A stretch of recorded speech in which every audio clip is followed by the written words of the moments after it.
All right, let's get right into it. We're going to unpack one of the most foundational stories ever told. It's a story that tries to get at a feeling I think we all know, that sense that our world and maybe even we ourselves are somehow broken. I mean, think about it, right? That little hum of anxiety in the background, those moments of feeling totally isolated, the nagging sense that things just aren't the way they're supposed to be, it's a universal human thing. We're always reaching for some kind of perfection that just feels out of our grasp. But where does that feeling even come from? Well, for thousands of years, people have looked to this one particular narrative to make sense of all that brokenness.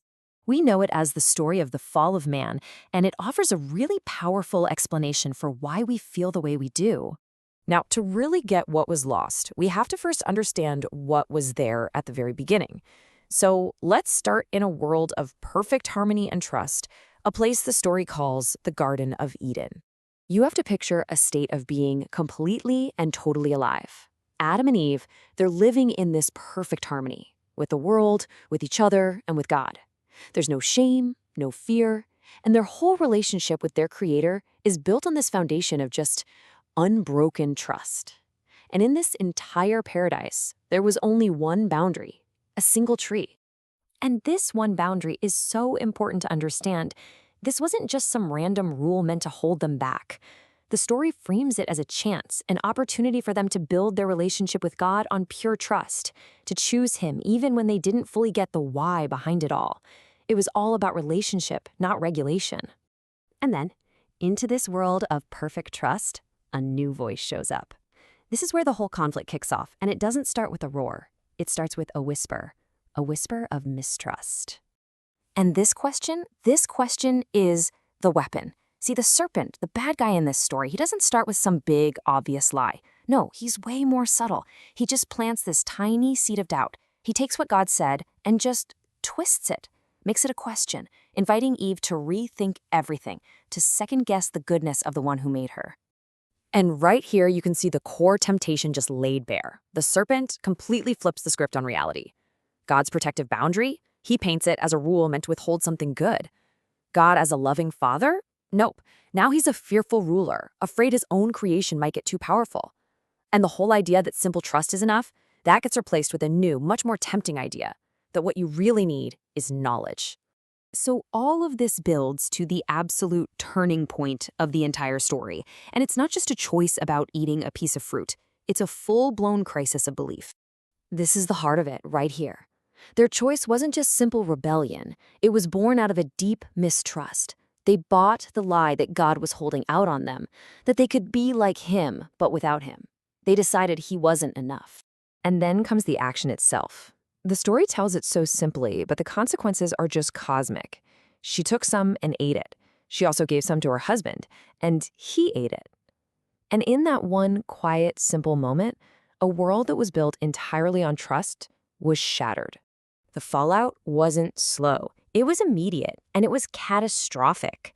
That choice didn't lead them to freedom or to becoming gods. It led to a total unraveling of the harmony they had always known. The serpent did promise their eyes would be opened, and you know what? They were. But what they saw wasn't the divine wisdom they were hoping for. Not at all. Instead, for the very first time, they saw their own vulnerability. What had just been a state of pure, simple innocence now felt exposed, and it felt wrong. They felt shame. And what's the first thing you do when you feel shame? You get scared, and fear makes you hide. So they covered themselves up, and they hid from the very presence of the one who gave them life in the first place.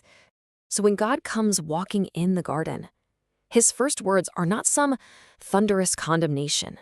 It's a question. And it's just dripping with relational heartbreak. Where are you?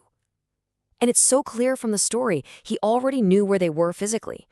This was a call to their hearts. It was Him longing for the connection that had just been severed. So here's the bottom line. This is the result. A complete fracture. Every single core relationship they had was broken. The trust they had with God, it turned to fear. That perfect unity between them, it turned to blame, with Adam literally pointing the finger at Eve. The harmony they had with the world around them became isolation, and their beautiful openness was replaced by hiding. But, and this is a huge but, the story doesn't end in total darkness. Even right there, in the middle of all the consequences and the breaking of the world, the story gives us this surprising echo of hope. Before he sends them out of the garden, God does something just profound, an act of grace. He sees their pathetic attempt to cover their shame with fig leaves, and he gives them a better covering, garments made from animal skin. He covers them. And this implies the very first sacrifice, the first time blood was shed to cover wrongdoing. And in that act of sacrifice, the source text sees this hint, this little foreshadowing of a future promise. It's just a whisper that one day someone else would come, someone who would live a life of perfect trust, and whose own sacrifice would provide a permanent covering for shame, someone who would come to reverse the devastating effects of the fall. So this ancient story gives us a powerful explanation for that brokenness we all feel. But it also claims that the fall wasn't the final word. It leaves us with a choice. Do we hide in our shame, or do we respond to the one who is still asking, "Where are you?"